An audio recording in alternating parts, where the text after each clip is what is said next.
Well, I'm supposed to not suggesting that I'll smuggle a terrorist into the United States, right?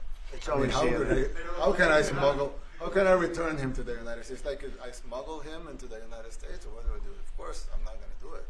It's like, I mean, the question is preposterous. How can I smuggle a terrorist into the United States? I don't have the power to return him to the United States. But you could release him inside El Salvador. Yeah, but I'm not releasing. I mean, we're not very fond of releasing terrorists into our country. I mean, we just turned the murder capital of the world into the safest country of the Western Hemisphere, and you want us to go back into the releasing criminals so we can go back to being the murder capital of the world? No, that's not going to happen. Well, they'd love to have a criminal, released into our I mean, there's a fascination. They would love it. Yeah. They're sick. These are sick people.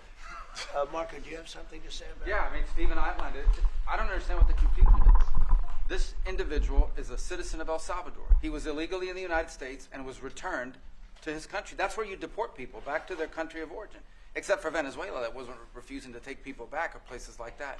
I can tell you this, Mr. President. No, the foreign policy of the United States is conducted by the President of the United States, not by a court. And no court in the United States has a right to conduct the foreign policy of the United States. It's that simple. End of story. And that's what the Supreme Court held, by the way, to Marco's point. The Supreme Court said exactly what Marco said, that no court has the authority to compel the foreign policy function of the United States. We won a case 9-0, and people like CNN are portraying it as a loss, as usual, because they want foreign terrorists in the country who kidnap women and children. But President Trump, his policy is foreign terrorists that are here illegally get expelled from the country, which, by the way, is a 90-10 issue. However, this whole entire conversation has been wrong from the beginning because nobody was mistakenly deported anywhere. That's like the big fact that most of you have gotten wrong. No one was mistakenly sent anywhere. The only mistake that was made is a lawyer put an incorrect line in a legal filing, and they've since been relieved of duty. He is El Salvadorian. He is an illegal alien. He was deported to El Salvador. I would welcome anyone here to tell me what country they think we should be sending El Salvadorian illegal aliens to. Another day, another argument about deportation. So as you saw from the intro, there's more information that I guess is coming more available. And reporters are getting confronted on this fact that they're going so out of their way to defend illegals. It's hilarious. And I already put a post on X saying that a lot of these reporters are truly activists, right? Because look how far Democrats are willing to defend illegals to the point where the Republicans passed a bill which required proof of citizenship to vote, and Democrats like Alexandra Otario, AOC, are suggesting that women and minorities can't update their stuff in time, which restricts voting access. They're trying to make it a voting access, like make it make sense. Do they think we're stupid? They want illegals to vote in our elections so bad that they're now claiming that women don't have the intelligence to update their stuff. You cannot make this up. This is AOC, Congresswoman for the Democratic Party. You see why I say that the progressives are going to slow down or will hinder the Democratic Party? They making arguments for why we should not deport a man back to his country of origin. As you saw from the, as you're going to see from this clip, I got pinged up ready for you guys. Scott James is going to make the argument that he has no fear of going back to his El Salvadorian homeland because the gang that threatened his life before no longer exists. And it wasn't a mistake. Look, so this, I think you're speaking about their public view of the case. I'm telling you that their view of it is that public. It's an El Salvador citizen who was sent back to El Salvador, who was in the country illegally, who, according to some people in his long process, which does include an existing deportation order, believes that he has an affiliation with MS-13. As I said, there's no version of this man's life where he comes back. And let me say one more thing. The people that want him brought back need to understand something. If the president of El Salvador releases him, and we do facilitate his return, when he lands in this country, one of two things will happen. He will be arrested, and then he'll either be sent back to El Salvador, where he is now, or some other country that I promise you don't want to go to. He's not going to be allowed to come back and live in this country as though he is a U.S. citizen. That's literally the definition of tyranny, right? So here's what's going to happen. We're going to throw him in jail. No, there's a thing called the rule of law and due process, which has not been followed in this case. And if I have a slightly optimistic take on this, I actually think this is going to come back to bite the Trump administration, because what's going to happen is the next time this goes up the court system, they have absolutely zero credibility to say, don't worry, you can file a habeas petition, you can get your person back. The courts are not going to allow this to happen. And the idea that the Trump administration has the right of fiat to just decide to ship somebody off to another country, that is fundamentally opposed to everything a constitutional democracy They have the ability to deport people who have deportation orders, do they not? He got due process. He has a deportation order. But then why didn't they make that argument? Withholding of his removal order, so he was in the country a bit temporarily. Why did he have a withholding? Because an immigration judge ruled that. But why? What was the argument? Because he was fearful of a gang that hasn't existed in El Salvador for 4 years. There's more of that gang in Los Angeles than there is in El Salvador. That's not for us to decide. That's the immigration judge decides that. Can I just tell everyone something right now? One of the things I like about Stephen Miller is he don't play. This guy, you gonna watch this. This is going to be some of the best 2 minutes you'll see in history, because the reporters, right? Because this is the narrative. Like, this is what I like to see. I like the people when they have competing narratives and they actually like have to debate and discuss what is backing up those narratives. You see how quickly one side's framing crumbles in real time. And I think this is a perfect example of that. Without further ado, let's get into the video. Is the president going to ask for him to be returned to the United States or not? Like, yes or no? So first of all, it's not a question for me to answer, but I think that the assumption that underlies the question is what needs to be corrected, which is that there was no mistake that was made.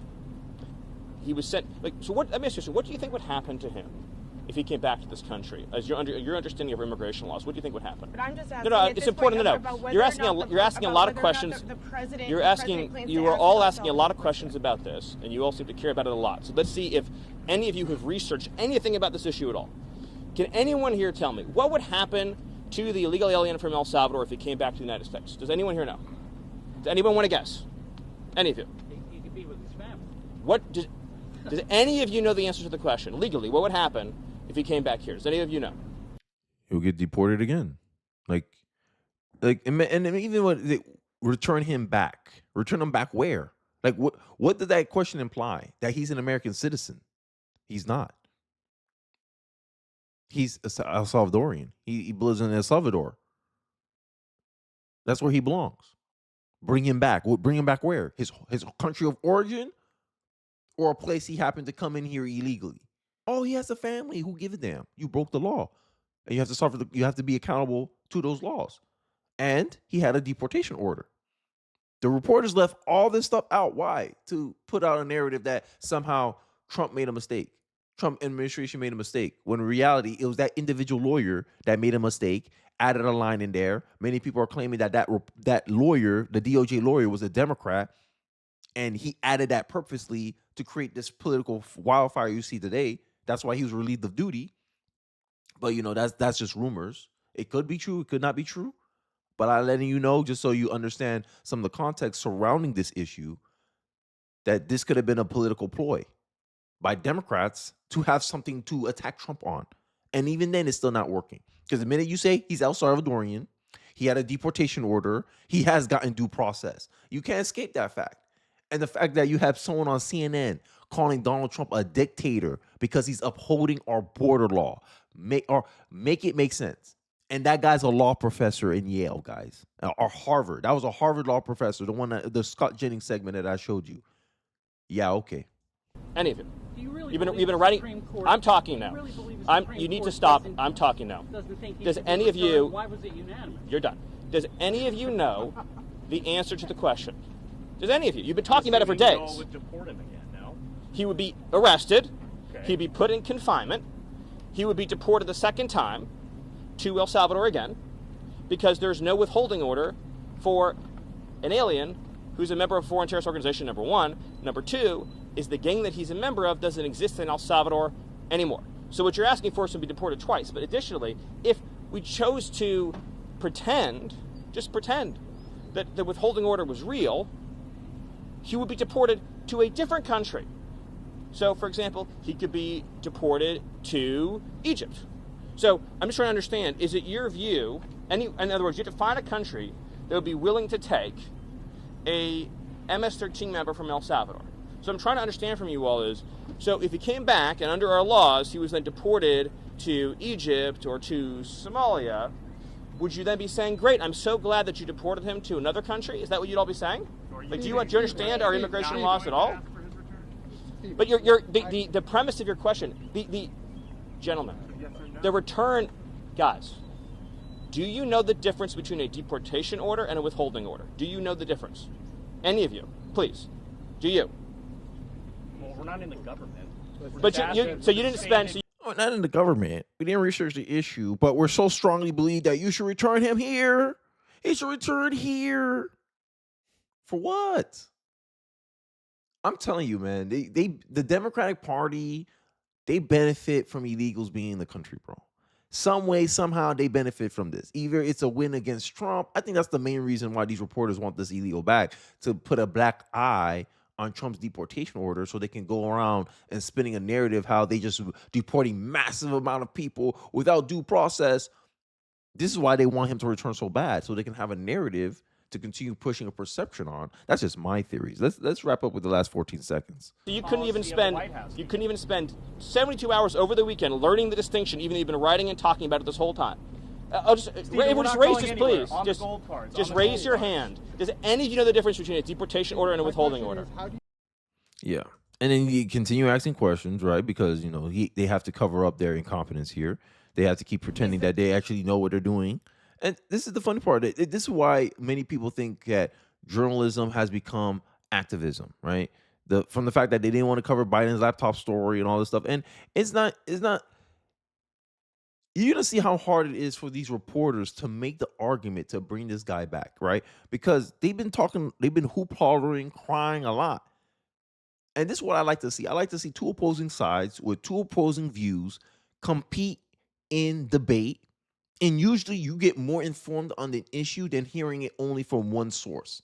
The reality is this wasn't a Maryland father. This was a El Salvadorian man who was illegally in this country, who was affiliated with MS-13. There is no evidence to that. Let's set the record straight about who this person is. There's no evidence that he was a gang member. With all due respect, if the Department of Justice has come out and said that he has gang affiliations, just like the same man who killed Rachel Morin had gang affiliations. So you would have told me before Rachel Morin's death, you would have defended that man and said he had no gang affiliations, and he went on to kill Rachel Morin. So instead of defending this gentleman, talk about who he actually is, and talk about the risk in keeping illegal criminals in this country. This is exactly what President Trump was elected to do, to return these people back to their home countries, and that's what he did. We're not defending him. I'm going to reiterate that is even the premise of calling him a Maryland man.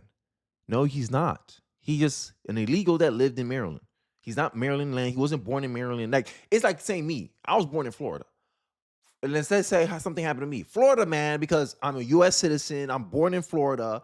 I live in Florida. But this man's an illegal. That's like someone breaking into your house and claiming that he lives there. He doesn't. And that's what this El Salvadorian is. He's not a Maryland man. And this is what I'm talking about with the framing.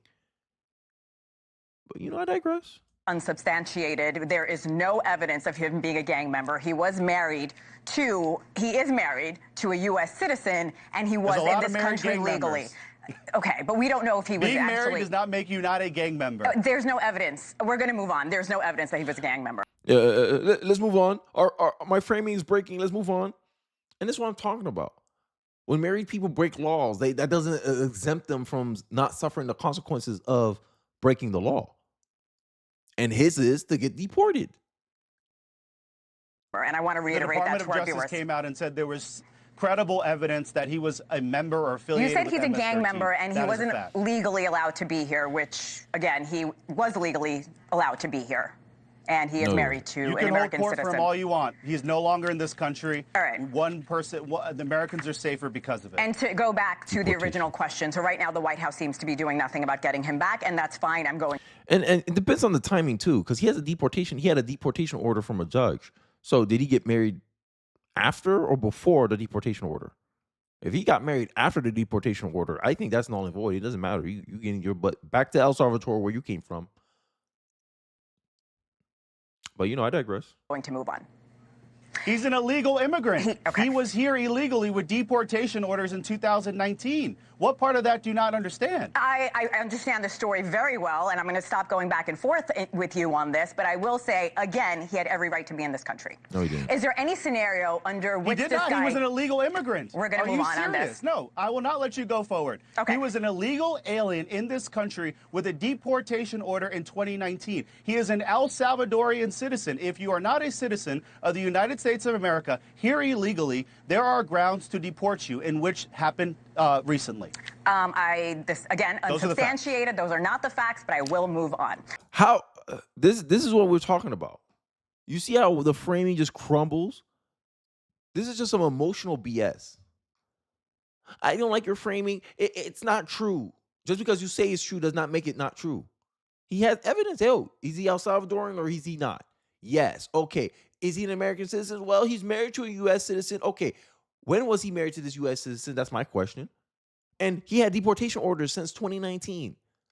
So for 6 years, this man had a court order to deport his ass back to his country, and he didn't comply with that.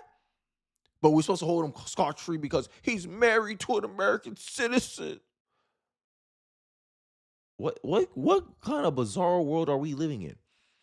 And then when Trump comes out and says, "Oh, the media loves illegals more than the U.S. citizen," they'll say, "Oh, we don't hate this country." CNN will tell you, "Oh, we love this country, as a matter of fact." But to defend illegals voting, having the possibility of voting in our election system, you want to say that women can't update. Wow, the Democratic Party for you. He is El Salvadorian. He's an illegal alien. Can't dispute those facts.